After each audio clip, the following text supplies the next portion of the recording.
Hi everyone. I periodically post videos that have to do with social action and making change, and this is one of these videos.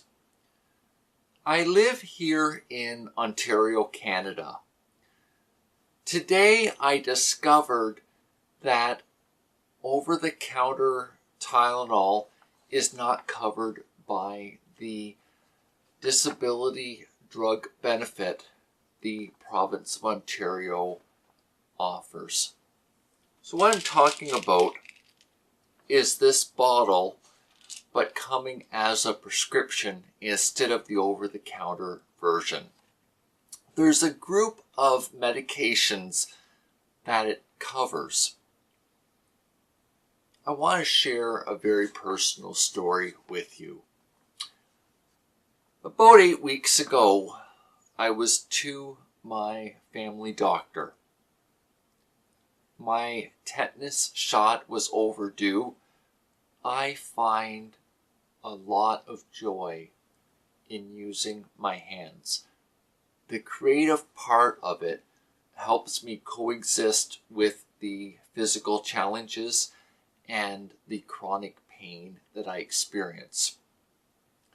About 16 hours after this injection, I woke up in bed shaking. I made my way to the local hospital and I had a very, very serious fever. I ended up being treated, and as there was nothing serious wrong besides the tetanus shot, the fever was resolved, and I was discharged. I was back at the hospital 11 hours later with a second fever by this, and what it meant was that I needed to undergo a typical regime of managing a fever for the 72 hours that the tetanus shot needs the time to build up in your body. And given the seriousness of the fever, what was recommended was the equivalent of Advil and Tylenol, alternating every 4 hours to keep it at bay. During this time, I discovered that the use of the Tylenol kept the pain in my knee at bay, and I'm willing to do anything that's reasonable to not need prescription pain medication. That is the strong stuff. I understand that there's times when it's not avoidable. I genuinely understand this. But when something that is, safe can be used, I fail to understand why it's not covered in the Ontario Disability Drug Benefit. I believe this is commonly known as the Trillium drug program. And so I wrote this letter that I'll be sending to my local MPP. That's for the province of Ontario, the representative from this area in the Ontario legislature, to suggest that there's an opportunity for improvement. I'm not out for political posturing. I don't want to see people not have access to pain medication that's medically warranted by the group of doctors that have had the additional training for managing chronic pain. What I've said in this letter is to make available what does work when it doesn't need to be as aggressive as some of the other options. It is a combination that I need. I mean, certainly Tylenol by itself doesn't work for me. I wish it did, but given the disease that I had, this is what I've got to work with. So I want to give my voice to those who are fighting for patients' rights, quality of life, and to encourage those who are going through this, to do your best to keep your chin up. You know, if I could say this to you in an honest and sincere way, before I was experiencing chronic pain, I didn't understand what it meant. I didn't understand that life felt like you ran a marathon just simply getting out of bed in the morning. I appreciated when a friend said they had a migraine or they were in pain and you could see it in their face that they're struggling.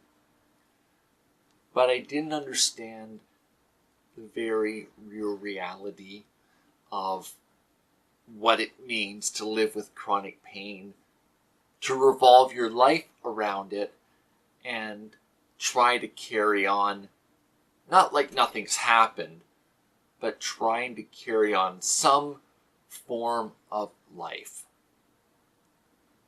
I encourage those of you who are able to fight for these things to focus on medical evidence that supports treatment of chronic pain, and that medical evidence is used opposed to people's opinions or what may be culturally appropriate, but that we make available what is truly needed and what will be effective for the individual. And I think this is some of what might be getting lost in trying to address a drug problem. The individual gets lost where we're focusing on the bigger picture and leaving people to needlessly suffer. I realize that people may have strong opinions over this. I do mean my comments with the utmost respect for those who live this out. I want to end this video with a statement that I don't intend to be provoking one, and that before forming an opinion over chronic pain, take time to know someone, to engage in dialogue, and understand what their world is like before we start saying no more and you name whatever the various prescription pain medications are that are available. I quickly acknowledge that a dependence and drug addiction can form.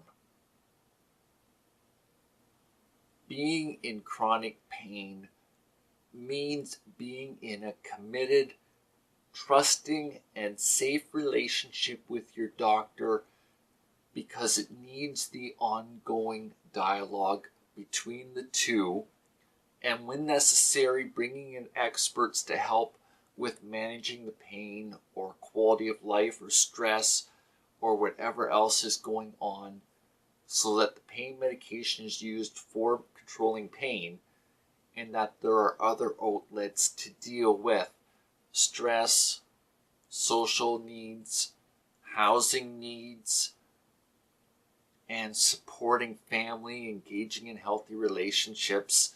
I could go on about this for a while, but I think you'll get the gist of what I'm saying. Thank you for this time to hear me out.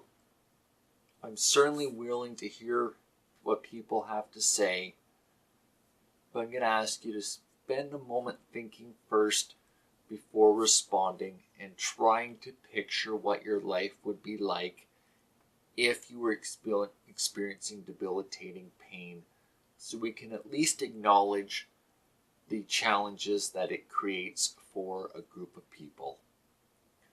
Thanks so much for the time that you spent with me today. Bye for now.